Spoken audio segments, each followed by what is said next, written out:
আসসালামু আলাইকুম রহমতুল্লাহ বরকাত। তো এই যে মিনারের মাল তো দেখতে পাচ্ছেন, জেসিবি চলছে, ড্রেসিং চলছে জেসিবির। এই যে মাল, এটা পুরো আমাদের যে মিনারের মেম্বারের উপর লাগবে, গম্বুজ ওইদিকে আছে আরও, ওই মাল মিলে সব মিনারের মাল আপডেট চলে এসছে। 2-4 দিনের মধ্যে মিস্ত্রি চলে আসবে। এখন এই যে প্লেন করে জেসিবি চলছে, ড্রেসিং চলছে, চারিদিকে ওয়াটার লেভেলে পাইপ এসছে, ওয়াটার লেভেল করা হবে এখন পুরোটাই। তো বুঝতেই পারছেন, মসজিদ, কবরস্থান, ঈদগাহের কাজ পুরোটাই সম্ভব হয় না কেউ ভরতে দিয়ে চালিয়ে দেবে। তো পুরোটাই আমাদের কালেকশনের উপরে ভরসা, কালেকশনের উপরে আমরা নেমেছি কাজ করতে, এত বড় একটা কাজ করতে। তো আপনাদেরকে এটাই রিকোয়েস্ট করব, অনুরোধ করব, যে যেখান থেকে ভিডিও দেখছেন, আমাদের দুর্গাপুর খয়রাসুল ঈদগাহ এটাকে বলে, আর পুরো পরিচালনা করছে কাজটা দুর্গাপুর মাইনরিটি সোশ্যাল ওয়ার্কার্স। একটা কমিটি আমরা বানিয়েছিলাম 28 জুন, এখানে আমরা একটা ব্লাড ডোনেশন ক্যাম্প করেছিলাম। সে তখন থেকে আমরা এটাকে হ্যান্ড ওভার নিয়েছি, পুরনো কমিটি। তো অনেক দুর্নীতি করেছে, 47 বছর চালিয়েছে এই কমিটিকে, কোনোদিনই কাজ করে নেই, কোনোদিনই কিছু করার চেষ্টাও করে নেই। অনেক টাকা পয়সা নয় ছয় করে হিসাব দিতে পারে নেই, পালিয়ে গেছে না বলে, আসেও নি। আমরা অনেকবার চেষ্টা করেছি আনার, অনেকবার ডেকে পাঠিয়েছি। এবার আমরা আইনত ব্যবস্থা করব ওনাদেরকে আনার জন্যে। কেন কি এটা জনগণের পয়সা, দশের পয়সা। এটা অনেকজন অনেক কিছু কাজ করার জন্য পয়সা দিয়েছেন। আমাদের এখানে কিছু কবরস্থানে ঘর আছে, সেই ঘরের কিছু কালেকশন, ডোনেশন, ইলেকট্রিক পারপাসে কারো কাছে 30,000 40,000 করে টাকা নিয়েছে। তো সেই টাকার কোনো হিসাব নেই, কোনো জবাব নেই, ঠিক আছে, কোনো দিন কাউকে হিসাব দেয়ও নেই। এইসব কথার জন্যই আজকে ডেটে ওনারা পালিয়ে গেছেন ছেড়ে দিয়ে। তো এই যে সামনে বিল্ডিং দেখছেন, এই বিল্ডিংয়ে আমাদের কেসিআর সাহেব থাকেন। ওনার নাম আমি যেটা জানি করিম সাহেব। আমাদের সেক্রেটারি ছিলেন মেহমুদ চাচা, আমাদের অ্যাসিস্ট্যান্ট সেক্রেটারি ছিলেন রাজু, আর আমাদের প্রেসিডেন্ট সাহেব ছিলেন। উনি এইসব কিছু জানতেন না কোনো দিন।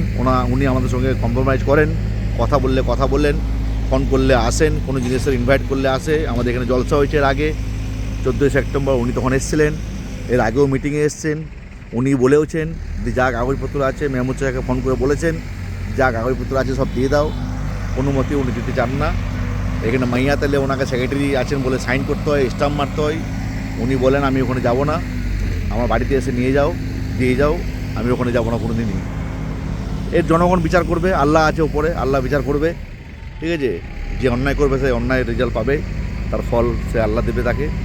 আমরা এখন এই কাজটা করতে নেমেছি, ওইটা আমার উদ্দেশ্য ছিল না বলার। তো ভিডিওতে এলাম বলেই যে এতদিনের কমিটি, এত টাকা এখানে টাউনশিপের মাঝখানে একটা এত বড় একটা ঈদগাহ, কবরস্থান, মসজিদ আছে, প্রচুর টাকা আয় ব্যয় হয় এখানে। তো সেই টাকার হিসাব কোনোদিনই আমরা পাই নাই। আমরা নতুন করে দুর্গাপুর মাইনরিটি সোশ্যাল ওয়ার্কার যে কমিটি তৈরি করেছি, আমরা গেটের সামনে একটা অফিস করেছি। তো সেই কমিটি থেকে আমরা এটা পরিচালনা করছি। প্রচুর টাকার এখানে কাজ।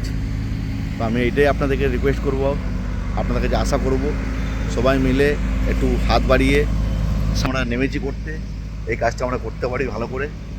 এই যে উদ্যোগ নিয়ে নেমেছি, দুর্গাপুর মাইনরিটি সোশ্যাল ওয়ার্কার্সের যে আমাদের সমস্ত মেম্বাররা যাতে সুস্থ থাকে, ভালো থাকে, সবার জন্য কাম্য করবেন।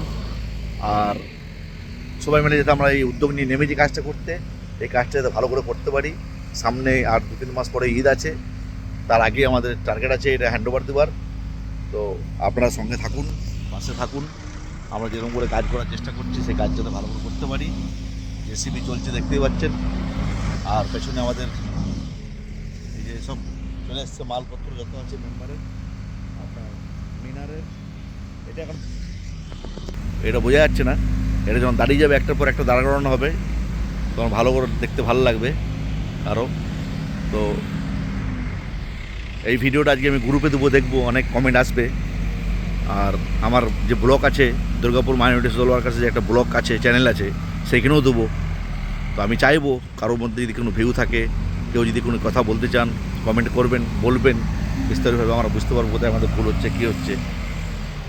এত বড় একটা কাজ করতে নেমেছি, কাউকে ছোট করে আমার উদ্দেশ্য নেই কথা বলার। আর কেউ আমার পার্সোনালি আমার সাথে কোনো কারো ইগো নেই। এই কবরস্থান, ঈদগাহ, মসজিদের কাজের নিয়েই কারোর সঙ্গে যদি তুতু ম্যামে হয়, সেটার জন্য আমি অনুরোধ করব, সেটা কেউ সেন্টিমেন্টাল নেবেন না। কাজ করতে গেলে অনেক কিছু কথা হয়, আমি পুরনো কমিটিকে অনেকবার রিকোয়েস্ট করেছি আসার জন্য, অনেকবার বলেছি, অনেকবার আবেদন করেছি, সেই পুরনো কমিটি কোনোদিন রেসপন্স করে না। তো এত বড় একটা কাজ, দুর্গাপুর সিটির মধ্যে একটা মসজিদ, কবরস্থান, ঈদগাহ আছে, সেটাকে আমাদের কী করে উন্নতি করা হয়, কী করে সমাজে দেখা যায় যে হ্যাঁ অনেক ভালো করে একটা জিনিস আছে, সংস্থা আছে, মানুষ আসবে বাইরে থেকে, এসে করে যাতে শান্তিভাবে 8 ঘন্টা কাটাতে পারে, 1 ঘন্টা থাকাতে পারে। কোনো মাইয়াত নিয়ে আসে কবরস্থানে, তারা যাতে বাইরে থেকে যারা আসে, নয়ননগর কবরস্থান, নয়ননগর থেকে আসে, মেন গেট থেকে আসে, কাদা রোড থেকে আসে, ডিএসটিস গ্যারেজ থেকে আসে, ভগতপুলি আছে, এমএমসি আছে, বিধাননগর আছে, মুচিপাড়া আছে, বিভিন্ন জায়গা থেকে যে মাইয়াত আছে তারাও যাতে এসে দেখতে পারে, দেখে বলে যে না ভাই একটা ঈদগাহ, কবরস্থান, মসজিদ খুব সুন্দর করে এরা গুছিয়ে কাজ করে রেখেছে, খুব ভালো করে আছে। এইটাই আমাদের উদ্দেশ্য। সবাই এসে যাতে 8 ঘন্টা 1 ঘন্টা বসতে পারে, এখানে থাকতে পারে। এখানে এখানে এই জায়গায় আসার কারণ হচ্ছে মাইন্ডকে ঠান্ডা করার জন্য, মাইন্ডকে সেট আপকে এক জায়গাতে মাইন্ড অফ থাকলে, মোড অফ থাকলে এখানে এসে চলো ভাই কবরস্থান থেকে 1 ঘন্টার জন্য ঘুরে আসি। আসবে, বসবে, তার মাইন্ড ঠান্ডা হবে, মন জুড়িয়ে যাবে, তার জন্য এখানে আসা। তো কোনোদিনই সেই সিস্টেম এরা করার চিন্তা করে নেই। তো আমি অনুরোধ করব, রিকোয়েস্ট করব, যদি আমার এই বলার মধ্যে কোনো ভুল ত্রুটি হয়ে থাকে ছোটো ভাই হিসেবে ক্ষমা করবেন। তো আমি এই ভিডিওটা আজ গ্রুপে দেবো, প্লাস আমার ব্লগেও ছাড়বো, যে যেখান থেকে দেখবেন একটু কমেন্ট করবেন। আর আমরা কী করে কাজটা উদ্ধার করতে পারবো তার জন্য কোনো সাপোর্ট করা থাকলে নিশ্চয়ই আমাদের সঙ্গে কন্ট্যাক্ট করবেন। রাখলাম।